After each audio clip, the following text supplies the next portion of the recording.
Okay, welcome to the lecture for Psych 350, talking about research relevant to the trait approach. Now, it's not possible to summarize all the key findings relevant to the trait approach in one lecture, probably not even in one semester.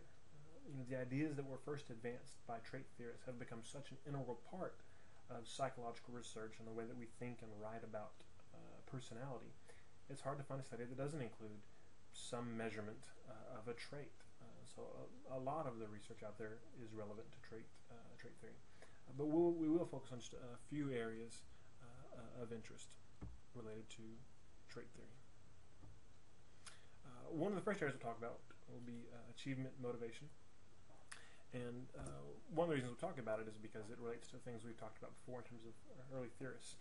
And one of the needs identified by Murray was need for achievement. Right? Now we refer to it as achievement motivation, but originally it was referred to, using Murray's language, as a need for achievement. People who are high in need for achievement, high in achievement motivation, really want to accomplish things, and not just easy things, but difficult things. They like to overcome obstacles and exert their mastery over difficult situations, and to exceed expectations and really succeed, and not just hope to succeed and get lucky, but they want to work to succeed and have people see that as well. Two ways that we've typically measured achievement motivation. One, again, harkening back to Murray's work, is using the TAT, the thematic apperception test. People would tell stories about individuals pictured in kind of ambiguous pictures, and you would look for whether or not there were themes reflecting a need for achievement. Did the people in the story, were they striving to overcome something, and did they seem to want to do that, or were they trying to avoid work and just go play? That's one way of looking for individual differences in need for achievement. And the other would be to use just self-report measures, so asking people the degree to which they like taking on difficult tasks, the degree to which they find that pleasurable or rewarding. And both of those methods have been used to look at individual differences, and there's research showing a relationship between need for achievement and other personality variables and other behaviors using both types of measurement. But one of the interesting things is that sometimes, if both types of measurement are used in the same study, an individual will be high in need for achievement using one method, but not the other. And that's led to the proposed hypothesis that possibly they're measuring different aspects of need for achievement, an implicit and an explicit, with obviously the projective test, the TAT, tapping this implicit need for achievement, so how you are unconsciously, and then the self-report measuring the degree to which you're aware that you have a high need for achievement. So some people may be really high in need for achievement, but they don't recognize it in themselves. So it'll still influence their behavior, and it'll show up in the TAT, but they won't acknowledge that they themselves are high in need for achievement because they lack some self-awareness related to that trait. And that might explain the differences in findings. What do we know about people who are high in need for achievement or achievement motivation? Well, a couple things. They seem to be moderate risk takers. So you might think, oh well, if you really want to achieve, then you go for the gusto and you go for the big win and you take big risks. But really, if achieving is very important to you, that means that failing is also aversive to you. And if you're failure averse, you're also going to be somewhat risk averse. And if you're really afraid of failure, then you won't take any risk. But if you also want to succeed, well, that's going to pull you up to some risk. So that push-pull between wanting to achieve and not wanting to fail leads to risk-taking behavior that's in the middle. So they're moderate risk takers, but they work hard at achieving. So they have high energy directed toward achieving. They tend to be accountable in terms of they want to get credit for their work, but they're also willing to take responsibility for failure. And generally, they tend to be successful. And most of the research looking at success has been success in a business setting, in an entrepreneurial setting. But interesting, it seems to be up to a point a need for achievement is associated with success. Looking at low-level managers, mid-management, people higher need for achievement, more successful managers. But then if we look at the CEOs, the presidents of companies, those individuals aren't necessarily high in need for achievement. What they're high in is need for power, and that may reflect kind of this interaction between situation and personality, where when you're mid-level management, you got to do a lot more stuff yourself and achieve, and that's how you're rewarded, is by showing that you can get things done. But then once you get to a certain level in a corporate structure, you get rewarded for how well you control other people, and not for what you do yourself. And if you're trying to do a lot of stuff yourself, you're thought to be a bad CEO, because you're supposed to be delegating everything at that point and getting paid quite well, probably. But nonetheless, in general, people who are high in need for achievement tend to be successful, but then other needs may supplant the need for achievement as the situation changes. Okay, so given that it seems to be a fairly desirable trait in terms of relationship success, you might ask, how does one become high in need for achievement? Well, parents that want to make kids that are high in need for achievement have to find that balance between giving attention and support, and kind of, you can do it without suffocating, hovering, or never letting kids screw up. If you want to produce kids who are higher in need for achievement, which this should remind you back of the stuff we've talked about before, in terms of how some of the psychodynamic theorists talked about tasks of parenting, and how to treat your child in such a way to lead to a successful, well-adjusted child. And it's all about that balance in terms of letting them fail some, but also supporting their achievements. So we want them to succeed, but we don't want them to succeed too easily. We want it to be difficult, but they have to taste enough success to find it rewarding, and then go on to want more success. So what other things influence level of achievement, other than just kind of really want to achieve? Well, it seems to also matter what your gender is and what your culture is. Most of the early research was on men in Western civilizations, and that's true of most psychological research in America. So if we look at women as well, success in the business world is related to a need for achievement in women too. But there might be subtle differences in how men and women define achievement and define success. So you have to be careful interpreting research and not applying if there are kind of male standards and female standards. And when I talk about male and female standards, obviously standards don't have sex, but standards which men have been socialized to pursue might be different than the standards that women have been socialized to pursue. Not that we're biologically wired to pursue different things, but that we've been taught to want and value different things in our current cultural context, which may change and has changed over time. So subtle differences between men and women, generally, in what constitutes achievement, but there are more pronounced differences in how achievement is defined in terms of some important cultural variables, comparing individualistic cultures to collectivistic cultures.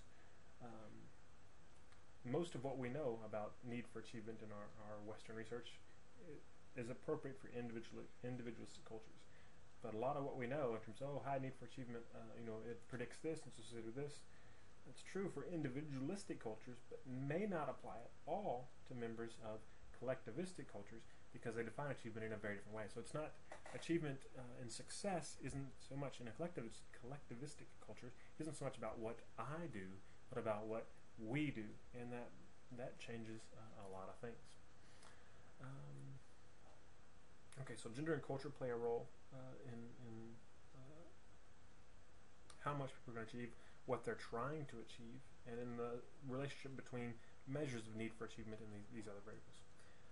It also seems to matter what explanations you make for your achievements and for your failures. And explanations are another word for that is attributions. And researchers have looked a lot at what attributions people make after success and failure, and how these thoughts, these explanations, influence how the person feels, and then what they'll do afterward with regard to, are they going to try to achieve some more, or are they going to give up and stop trying to achieve?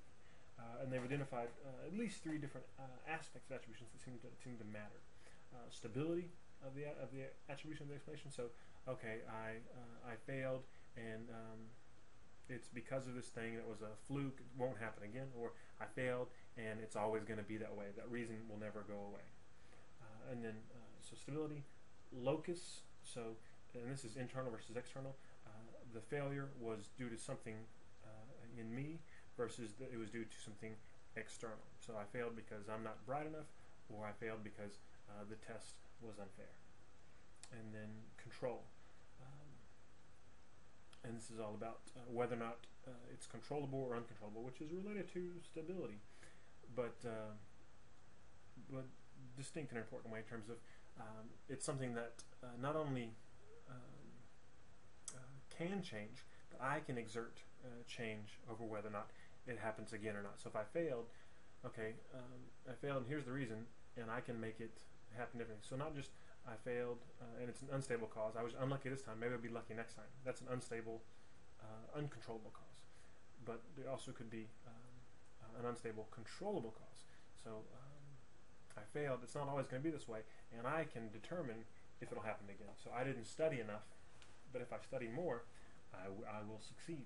That would be a controllable, internal, unstable attribution. And you can look at these attributions for both successes and failures, with more of the research looking at failures. But one thing we know that if you want to increase someone's motivation to achieve, because wanting to achieve more depends on the attributions you make for successes and failures. Generally, you try to get them to make unstable attributions for failures. Okay, so you failed, but it's not always going to be this way. And then for successes, you want to get them to make stable, internal, controllable attributions. So I succeeded. It's because of something in me. I have control over it, and I'm going to control it, so it's always going to be this way. And those people will continue to try to succeed and achieve. Okay, so the attributions you make about successes and failures matter in terms of achievement, and so do the types of goals you set. There are differences in terms of the goals people set with regards to achievement, in terms of mastery goals versus performance goals. So mastery goals is really wanting to do something well, and if it's learning to play the violin, want to learn everything about playing the violin, want to be able to play beautifully and become a master of my craft. Versus a performance goal, I want to play the violin and win first chair in this symphony. Regardless of how good there are different goals, right? Because regardless of how good I play, my performance goal might be met as long as the other people kind of suck, right? I can still win as long as they're not very good. For mastery, it doesn't matter how good anybody else is. It doesn't matter if I get first chair or not. I want to be the best that I can be. And also in terms of approach versus avoidance goals. Approach being kind of wanting to succeed, and avoidance being not wanting to fail. So whenever you're trying to achieve something, are you doing it because you want to win, or are you running really fast because you don't want to lose? And there's some differences in terms of the amount of achievement people experience depending on what type of goals they set. In terms of reaching a set goal, there are not really significant differences between mastery and performance goals. So if you're trying to get first chair and you're trying to be the best, either way, you're about equally likely to get first chair if you're good enough. But beyond that, people who have mastery goals are going to be better at playing the violin than somebody who has a performance goal, because the person who has a performance goal is going to do enough to get that set goal, to get that performance measure. The mastery person is going to do as much as possible to maximize their abilities, and they're not going to stop just because, okay, now I've done enough to win this prize. I want to do more because I want to achieve mastery. So in some ways, more achievement is associated with a mastery goal than a performance goal. And we also know that in general, achievement is better whenever you have an approach style goal than an avoidance goal. So when you're trying to win, you tend to do better, score higher, run faster than when you're trying not to lose. In general, some differences we'll talk about later, but in general, that seems to be the case. Okay. somewhat related to achievement motivation would be these ideas about type A personality, people who are driven to achieve, and what we know about what we now call type A personality was originally termed coronary prone behavior pattern, and it's termed that because it was medical professionals who noticed the pattern, and they noticed there's this pattern that people with heart attacks seem to differ with regard to personality from people who didn't have heart attacks, despite, so two groups of people, both of which, had certain risk factors, in terms of they're both smokers, they're both overweight, they're both not exercising a lot. This one had a heart attack and this one didn't. Why? And then I was, well, this one that had a heart attack seemed to be really kind of driven and kind of a high achieving type. Seemed to have a different personality. This other one is going to be more easygoing, laid back. And eventually, this can be referred to as type A personality, which type A is a bit of a misnomer. We talk about type A and type B as two categories, which we know from our earlier discussion about traits is that it's not really about types, it's about dimensions. It's about the degree to which you show these behaviors or these behaviors. So think about type A being the extreme end of the continuum, and type B being the other end of the continuum. But using their language, type A, so high in this continuum of coronary prone behavior, would be people who are similar in many ways to people high in need for achievement. And three key components of this type A personality have been identified. High in competitive achievement striving, which means they want to win, they want to succeed, regardless of the stakes. Playing for $100, playing for $5, they want to win. A football game or tiddlywinks, doesn't matter. People who are high in type A personality want to win. They want to achieve, and they want to achieve by beating you. Two, they have a sense of time urgency. Let's get it done. Let's get it done now. These people that if they're in the checkout line behind you, and you have any coupons, they're going to be huffing and puffing, right? Because time is important, and they need to get things done. Related to that would be the third component: anger in response to frustration. Right? So whenever their wants, needs, desires are frustrated, and since they have this sense of time urgency, it's not surprising that they'll frequently encounter frustration. They experience anger, and not necessarily vented via aggression. Not necessarily going to hit you, but they will get upset, more upset than other people. Whereas people lower on the continuum, type B, are more easygoing, less competitive, harder to piss off in general. If anybody's seen that MTV show, Boiling Point, I don't know if it's even still anymore. Somewhat of a horrible show, but interesting from this perspective in terms of you could really see differences in people on this continuum. And for those who don't know, this show, they had kind of a prank show, and they would do really mean things to people to see how long it took them to blow their lid. And if the person lasted long enough before they got upset, they got like $100, some money. But the person obviously didn't know that they were being pissed off on purpose. But you could see these kind of clear individual differences where some people are like, wow, I can't believe they stayed calm that long. And other people like almost right away. As soon as they get encountered with frustration, bad service from a waiter or whatever, boom, they're angry, they're yelling, they're upset, and they don't get the money. That's because they're higher on that continuum of type A personality. Okay, so what do we know about these individuals other than what the trait is like? So the correlates of type A personality, people who are higher in this kind of type A tend to exhibit a stronger desire to be in control of situations and of other people.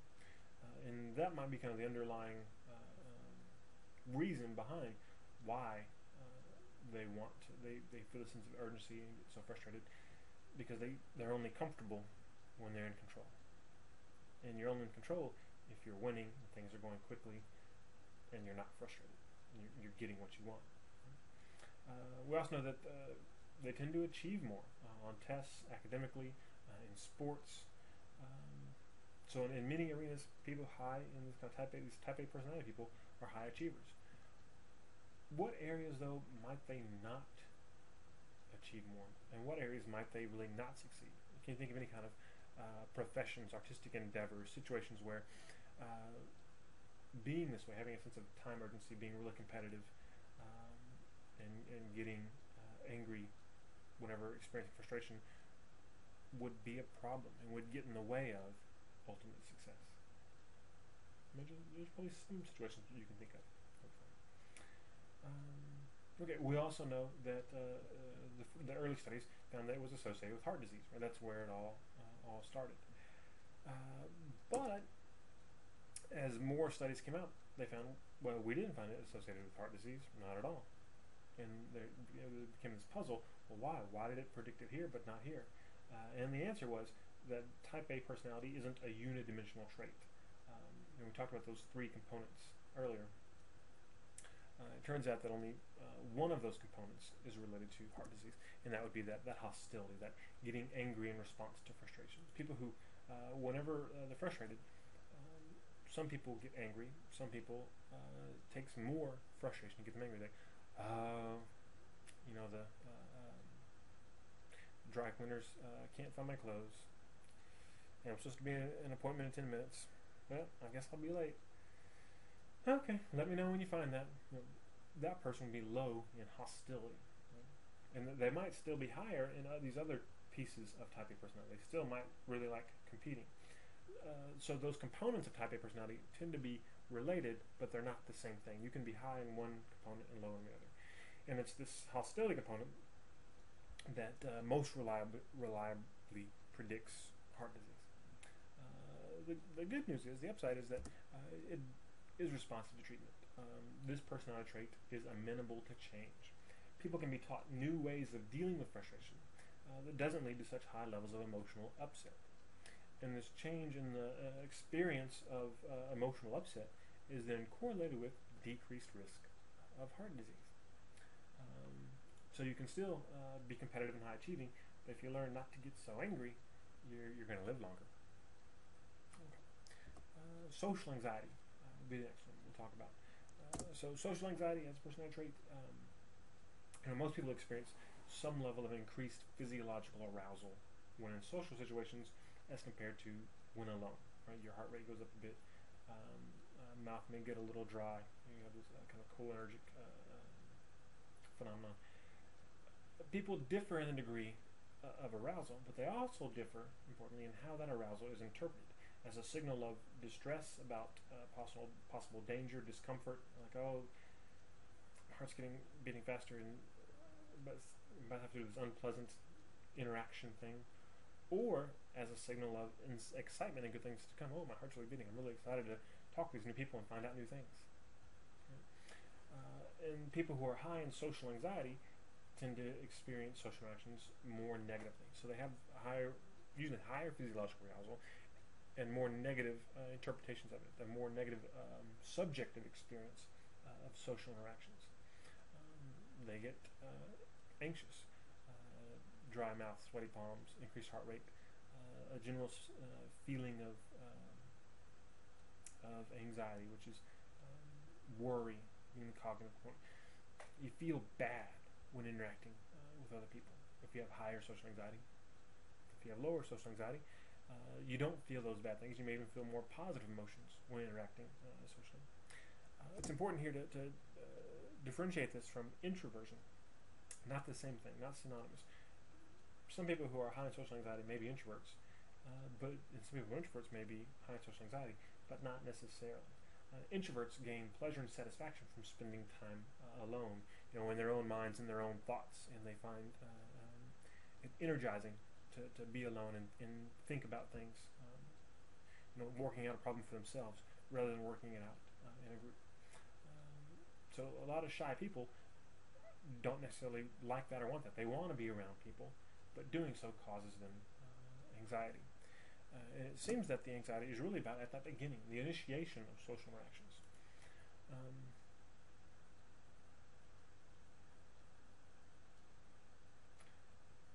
It seems to be the hardest part. Once they can get going, if you can induce them to begin a conversation, eventually their anxiety becomes less, and they look not so anxious. Whereas before that, they do look anxious, and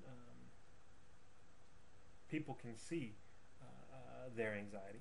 So they start to worry. There's expectation that they're going to be judged negatively in a social situation, and so when they go in, they make less eye contact. They say fewer things, and they cut conversations off short because they expect it to be bad. When they do that, the person that they're with notices that and in some way evaluates them negatively for it. So in some ways it's a bit of a self-fulfilling prophecy, where when you have the social anxiety, they're going to think I'm weird, and then because you're so worried about people thinking you're weird, you're going to act weird. And they will think you're weird, and they'll give you some social feedback suggesting, wow, this isn't very pleasant talking to you. That being said, even when they don't get feedback that the person finds it unpleasant, they'll see it when it's not there. They tend to look for and see negative evaluation, even when there isn't a high level of negative evaluation. Related to that, sometimes this can rise to the level of a real problem in terms of diagnosable psychological disorder. We talk about being social phobia. Social phobia isn't the same thing as social anxiety. It's not the same thing as shyness, but it's definitely related. What social phobia is, it's a fear of negative evaluation in a social or performance setting. So for some individuals, it's restricted to certain performance situations. Speaking in front of people, juggling in front of people, writing on a chalkboard in front of people. But so it's just in that situation, they think people are going to laugh at them, and they get really anxious. Anytime they have to do it, and have a really kind of anxiety, phobic response to thinking about that situation. But they might be fine at parties and other areas. But some people have what we call social phobia, generalized type, in which they have this fear of negative evaluation for most situations and settings, in which case they really look like pathologically shy individuals. So they're always worried about being negatively evaluated anytime interacting with anybody or doing anything in front of anybody. And if you're shy, it doesn't mean you have social phobia. Because to have social phobia, you have to have that kind of fear of negative evaluation, but you also have to have clinically significant impairment or distress. So it has to get in the way of what you're doing. If it doesn't negatively impact your world or really bother you a whole lot, if you don't mind not being around people so much, or you only mind a little bit, it doesn't rise to the level of a disorder. But it does seem to be a component for some disorders, for some individuals. Sorry. Okay, which brings us to our discussion of emotions, which is related to the negative emotions experienced in social anxiety. We also know that individuals differ in terms of what their typical emotional state is, and everybody experiences a range of emotions. Right? You've been happy, sad, embarrassed, scared, overjoyed. You've experienced, hopefully, the whole range of emotions, and continue to do so. But we as individuals seem to have kind of a predominant mood and emotional set, at least in terms of it's hard. We can't say, "Oh, wow, you're always embarrassed." It's not that. It's not that simple. But if we we started to lump emotions together using something fancy like factor analysis, we might find a two-factor solution where we generally find positive emotions and negative emotions. And your book doesn't mention it, but other factor analyses find more than two factors. But for here, we'll just talk about this kind of one two-factor solution. So people seem to differ with regard to their experience of positive emotions and negative emotions. And we talk about what your predominant emotional experience is as your affectivity. And right now it's not clear if we're talking about two traits or one here. It's clear that you can feel positive and negative emotions at the same time. Right? You can feel happy and sad at the same time. Emotional experiences are incredibly complex, more so in some people than in others, which may be another trait. But it's not clear if your typical way of feeling is kind of a bipolar single trait, where it ranges from more positive feelings down to sad feelings, where if you higher on positive, you're lower on sadness, or if it's better described by two somewhat independent traits. If this is true, then individuals at the same level of positive emotion. So, how often do you experience these positive emotions? These two people are at the same level for that. If it really is two traits, two dimensions, then they might be at different places in terms of how much negative emotion they experience. If they're at the same place on negative emotion as they are on positive emotion, and that's true of everybody, then it's probably one one dimension with these kind of poles, positive emotions at one and negative emotion at the other. So this question is still being debated and researched. What do we know about your affectivity? What's it correlated, associated with? Well, high experience of positive emotions is associated with high levels of sociability. Being with people, and low social anxiety. And this is one of the reasons why behavioral therapists might prescribe that fake it till you make it for depression, with the idea being that when you're depressed and you have lots of negative emotions, you don't feel like being around people. But a behavioral therapist who really believes about the power of behavior will say, go do the behavior. Go be around people. And if you're around people enough, you will start to feel better, that the emotions will follow the behavior. But it definitely seems to work both ways, that sometimes the emotion follows the behavior, but also the behavior can follow the emotion. Because we can manipulate your emotions by showing you happy movies or sad movies, and that will influence your preference for social activities. So it definitely runs, the causal area definitely runs both ways. High positive emotions associated with sociability. High negative emotions are associated with increased health complaints and health problems, different things. And this might be because of kind of that mind-body dualism, in terms of negative emotional experiences are physiological experiences. There's certain neurotransmitters and hormones that are more active when you're feeling sad, depressed, anxious than when you're feeling happy, excited, joyous. And so different things are happening in your body when there are different emotional experiences, and that might be related to health, and or most likely might also be related because emotions affect health-related behaviors, exercise, smoking, drinking. If you have more negative emotions, you might exercise less. What's the point? I don't feel like exercise. I feel like crap. I'll feel better if I smoke. If I take this nicotine, which is a stimulant, which increases your mood, or if you drink, which doesn't increase your mood, but makes it harder to think about your troubles by disrupting your concentration, and those things contribute to negative health outcomes, obviously. Okay, so people differ in if they're more positive emotions or negative emotions, and this seems to have some important correlates. People also differ with regards to the intensity of their emotional experiences. Some people who get really happy, they don't, when they get sad, they don't typically get just a little sad. They get really sad. So there's wide variability in their emotions. Other people seem to show less variability. So they get mildly happy, but they also only get mildly sad. And this has some relevance to a lot of psychological disorders. We talk about bipolar disorder, which, depending on which bipolar disorder we're talking about exactly, might involve experiences of mania, which are intense euphoric experiences, very high mood, intense high mood, and also major depressive episodes, very low mood, intense. So a lot of variability in bipolar disorder. And one of the things that the medicines do that treat bipolar disorder are they restrict your emotional experiences. They decrease the intensity of your emotions. This isn't to say that people who have intense emotional experiences have bipolar disorder, but people who have bipolar disorder do have intense emotional experiences, more intense emotional experiences. That's what it is.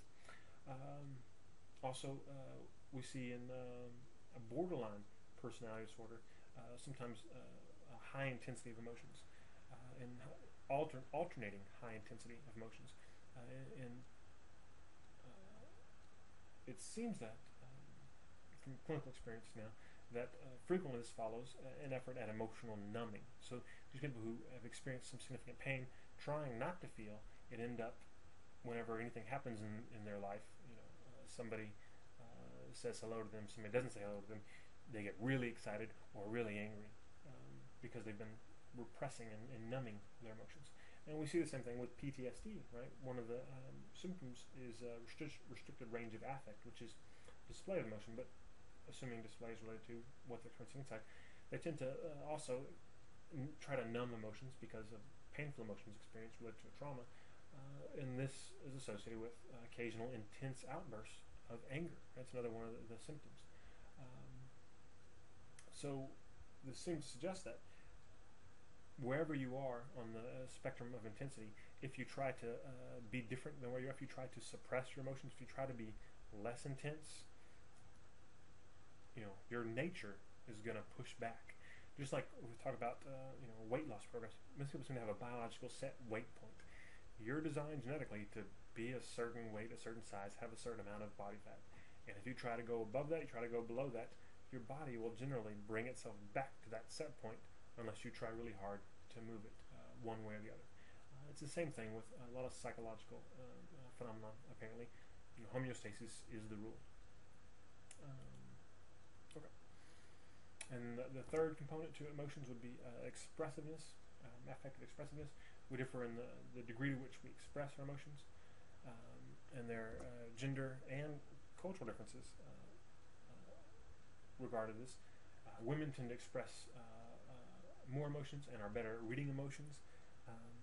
Looking at cultural differences, Western versus Eastern cultures, some Eastern cultures are less emotionally expressive. It seems to be not necessarily a different emotional experience. They might get just as upset, just as angry as somebody from an Western culture, but they won't express it as much because of these kind of cultural prohibitions against the expression of emotion. But in terms of, well, what should you be expressive? Is that good or bad? Seems to be a good thing to be high in emotional expression. People higher in emotional expression tend to be happier in their relationships, and they also tend to have better psychological health. They just tend to be happier, experience less depression.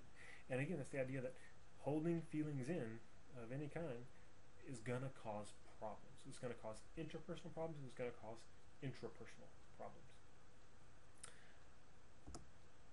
Except in terms of schizophrenia. One of the things we know about schizophrenia is that families that are characterized by high expressed emotion, which isn't emotional expression, it's a different concept, but it sounds similar. That's why I bring it up.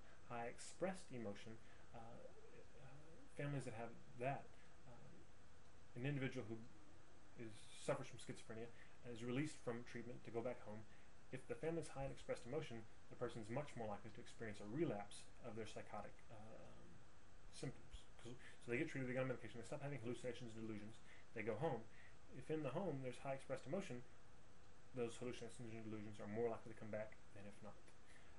But this term in clinical settings refers primarily to the expression of negative emotions. It's not clear yet, nobody's looked, to my knowledge, at whether or not the expression of positive emotions, what impact it has on relapse for people with schizophrenia. But if they go back somewhere where people yell and are angry, then that's not good for them. It may or may not be good for the person who's yelling and angry, but we know it's not good for the person suffering from schizophrenia. So expressing emotion tends to be a good thing most of the time, but not all the time. Okay.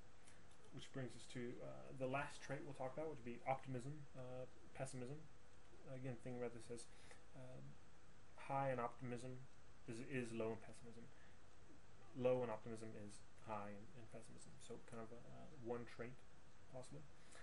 So in terms of dispositional optimism, some people seem to be dispositionally, their personality is characterized by optimism. They have an optimistic nature. Cause we all have a typical way of looking at upcoming challenges. And if you remember, earlier we talked about attributional style, right? So this is about looking at outcomes and what explanation do you make after something has happened, success or failure. This is kind of the precursor to that on the front end. Before you face something, to what degree do you expect a good or successful outcome? And if you have kind of higher expectations of successful outcomes, that's higher in optimism. It's dispositional optimism. In many ways, it seems to be a good thing to be high in dispositional optimism. It serves as a protective buffer against adversity.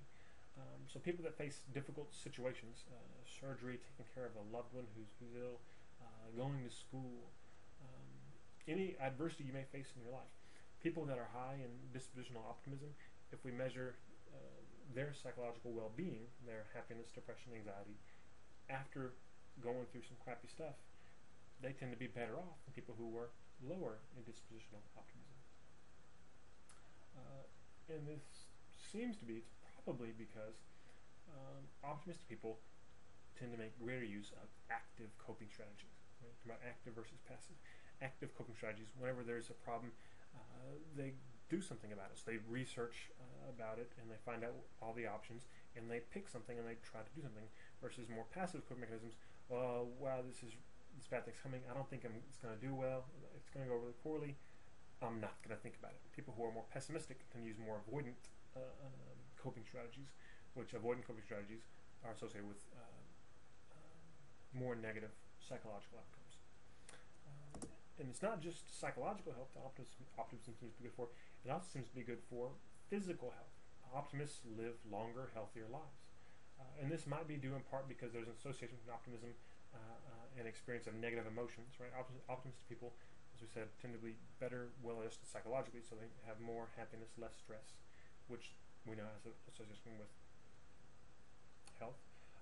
Optimism is also associated with sociability and social networking, which we know is related to health.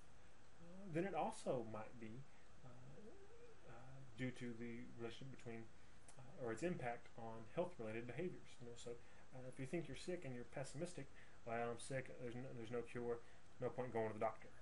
Versus optimistic, I'm not feeling well, I think I'm sick. If I go to the doctor, she will fix it. That's an optimistic view.